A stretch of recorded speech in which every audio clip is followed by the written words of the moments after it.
Hello student, welcome you. This is 9th Science Biology. Here we are going to discuss unit number 21 ல Nutrition and Health அப்படிங்கறதுல part 5 ஆக நம்ம பார்க்கக்கூடியது என்ன அப்படின்னா ஃபுட்னுடைய குவாலிட்டி கண்ட்ரோல் அப்படிங்கறத நம்ம பார்க்க போறோம். எப்படிலாம் அந்த ஃபுட்னுடைய குவாலிட்டியை வந்து நம்ம கண்ட்ரோல் பண்ணலாம், அதில் எப்படி கலப்படம் இல்லாமல் இருக்கலாம் அப்படிங்கிறதுக்கு சட்டங்கள் இயற்றப்பட்டிருக்கு. அதெல்லாம் என்ன அப்படிங்கறத பார்ப்போம். ஸோ அந்த ஃபுட் குவாலிட்டி கண்ட்ரோல், உணவு தர கட்டுப்பாடு அப்படிங்கிறது தான் இந்த food quality control. The government always ensures that pure and safe food is made available to the consumer. So இந்த கவர்மெண்ட் எப்பவுமே வந்து பார்த்தீங்க அப்படின்னா நம்மளுடைய இந்தியன் கவர்மெண்ட் நமக்கு மக்களுக்கு வந்து அதாவது உணவை யூஸ் பண்ணக்கூடிய உணவை சாப்பிடக்கூடிய அனைத்து மக்களுக்குமே நல்ல சுத்தமான பாதுகாப்பான உணவுகளை தான் நமக்கு வந்து வழங்கணும் அப்படிங்கிறதுனால அதில் வந்து உறுதியாக இருக்குது இந்த உணவு தர கட்டுப்பாடு அப்படிங்கிறது. ஸோ in 1954 இது very important. 1954 the Indian government enacted the food law known as. So 1954 தான் the Indian government வந்து என்ன பண்றாங்க அப்படின்னா சட்டங்களை ஏற்றாங்க.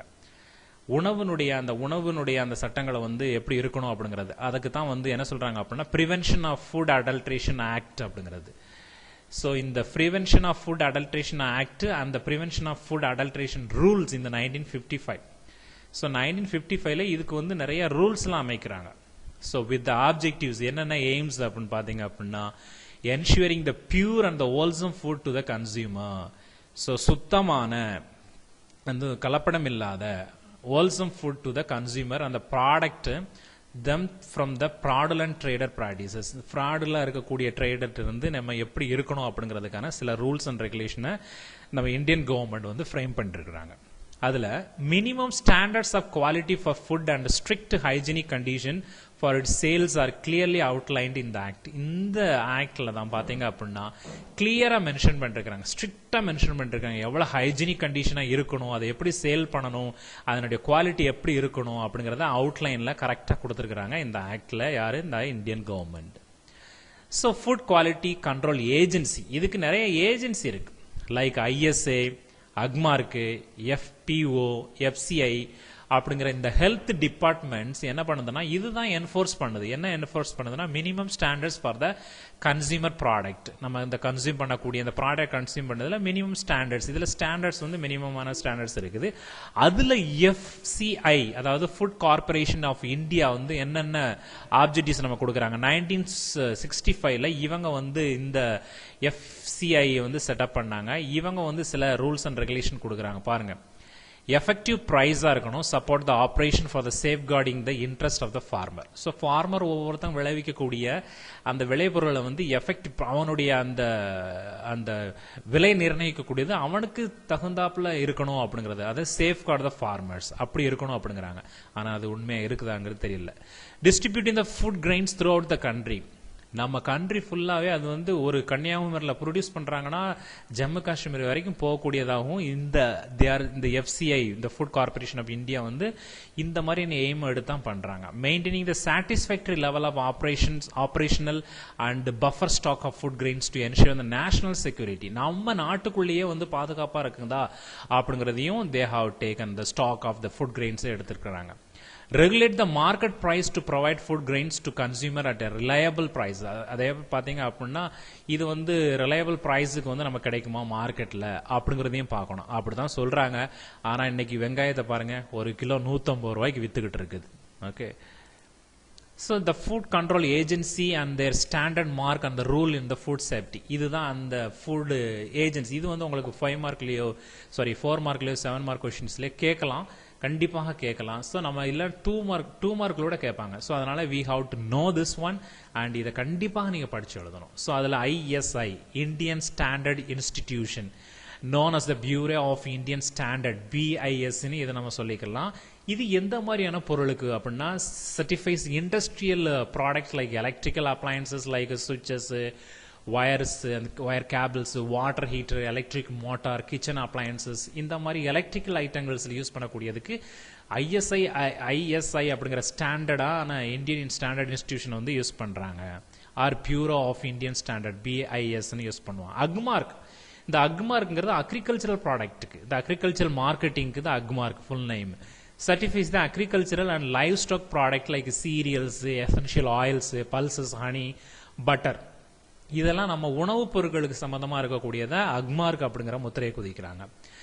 FPO ஃப்ரூட் ப்ராசஸ் ஆர்டர் அப்படிங்கிறாங்க. So certifies the fruit product like jam, jelly, juice, sauce, canned fruits items and vegetables, pickles, இந்த மாதிரியான fruit ஐட்டங்கள் இருக்கக்கூடியதை வந்து FPO அப்படிங்கிற ஃபுட் கண்ட்ரோல் ஏஜென்சி வந்து இது பண்ணுது, சர்டிஃபை கொடுக்குது. அதே மாதிரி பார்த்தீங்கன்னா இந்த இது FASA, அந்த food safety and standards of authority of India. So இது என்ன பண்ணுது அப்படின்னா responsible for the protecting and promoting the public health through the regulation and the supervision of food safety.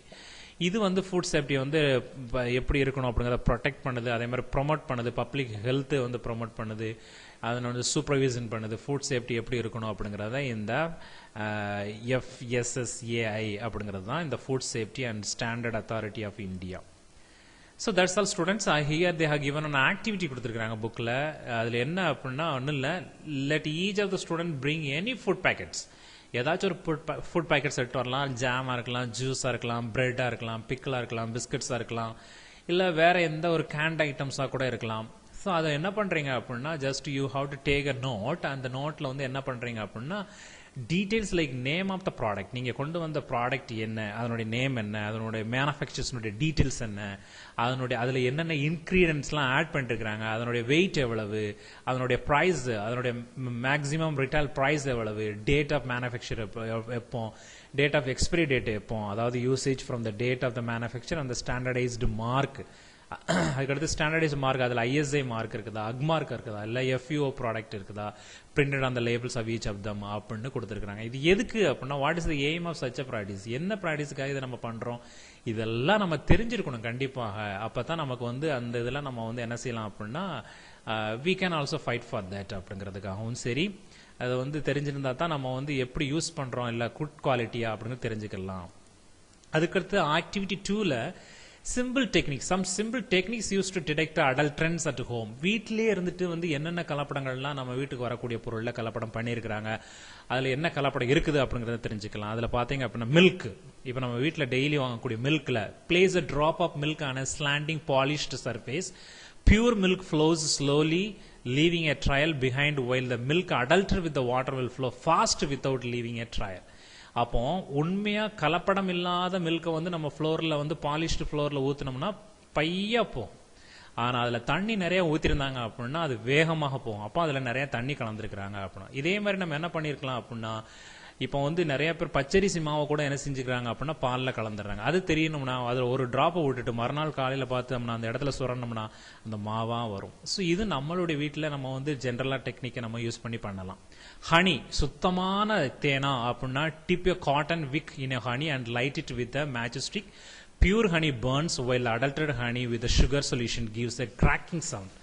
சுத்தமான ஹனி அப்படின்னா என்ன பண்ணணுமா, ஒரு காட்டன் எடுத்துக்கணுமா, அந்த காட்டனை வந்து அந்த ஹனியில் முக்கி நம்ம வந்து தீப்பெட்டியை வச்சு தீயை வச்சு பொருத்தணும் அப்படின்னா சுத்தமான ஹனினா எரியும், நல்லா எரியும். ஆனால் அதில் வந்து சுகர் சொல்யூஷன் சர்க்கரையை கலந்து அதை வந்து வச்சுருந்தாங்க அப்படின்னா அதில் வந்து வெடிக்கிற சத்தம் கேட்கும். இதுதான் சுத்தமான ஹனியும் சுத்தம் இல்லாத ஹனியும் கண்டுபிடிக்கக்கூடிய டெக்னிக். அதே மாதிரி சுகர், இது வந்து உண்மையிலேயே நல்ல சுகர் தானா அப்படின்னு கண்டுபிடிக்கணும்னா அந்த சுகரை தண்ணியில் போட்டு கரைச்சோம்னா அது வந்து கரைஞ்சிரும். அதில் வந்து சாக் பவுடர் ஆட் பண்ணிருக்கிறாங்க அப்படின்னா அது கீழே படிஞ்சிரும். இதிலே தெரிஞ்சிருக்கும் இதில் வந்து கலப்படம் வந்து சாக் பவுடர், அந்த சாக் பவுடரை கலப்படம் பண்ணிருக்கிறாங்கன்னு. அதே மாதிரி காஃபி பவுடரில் வீட்டில் டெய்லி யூஸ் பண்ணக்கூடிய காஃபி பவுடரில் பார்த்தீங்கன்னா sprinkle a few pinches of coffee powder in the glass of water, coffee powder floats. If it is adulterated with the tamarind powder, it settles down. Coffee powder தண்ணிக்குள்ள போட்டோம்னா அது மிதக்கும். அதே coffee பவுடர்ல வந்து புளியங்கொட்டையை கரைச்சி ஊற்றிருந்தாங்க அப்படின்னா அது கீழே வந்து என்ன செய்யறோம் அப்படின்னா படிஞ்சிருக்கும். இதையும் நம்ம கண்டுபிடிச்சிக்கலாம். அதே மாதிரி ஃபுட் கிரெயின்ஸ், இந்த ஃபுட் கிரெயின்ஸ்ல இப்போ ரைஸ் இந்த மாதிரி நிறைய பல்சஸ் எடுத்துக்கிறோமே, like they have visible adulterant, பார்க்க கண்ணுக்கே தெரியும். பெரிய பெரிய கல் கிடக்கும், okay, like marble, sand grit, stones எக்ஸெட்ராலாம் இதான் கிடக்கும். அதை நம்ம என்ன பண்ணணும், these are removed by the sorting, hand picking, washing etcetera. Wash பண்ணாலே அந்த இது போயிடும், தூசி போயிடும், இல்லை அதில் கூட கல்லை பிறக்கலாம், இல்லை புடைக்கலாம், அப்படி போயிடும். அப்படி இல்லாமல் நம்ம யூஸ் பண்ணோம் அப்படின்னா இதெல்லாம் காமனாக நம்ம வந்து வீட்டில் நடக்கக்கூடிய விஷயங்களை தான் பார்த்துருக்குறோம் ஆக்டிவிட்டீஸில். இதெல்லாம் பாருங்க அப்படிங்கிறது தான் கொடுத்துருக்குது. Okay students, that's all. Explain the role of the food control agency in India.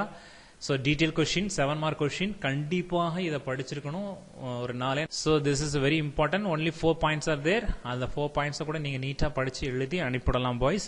கண்டிப்பாக 7 mark question. Thank you. Will see இந்த நெக்ஸ்ட் இதில் உங்களுக்கு PDF ஃபார்மேட்டில் புக் பேக் கொஸ்டின்ஸ் ஆன்சர்ஸ் அனுப்புகிறேன். இதோட இந்த unit number 21 I have finished you and finished. Please write அந்த CWக்கான PDF அனுப்புகிறேன். அதையும் ரைட் பண்ணி சென்ட் பண்ணுங்கள். தேங்க்யூ.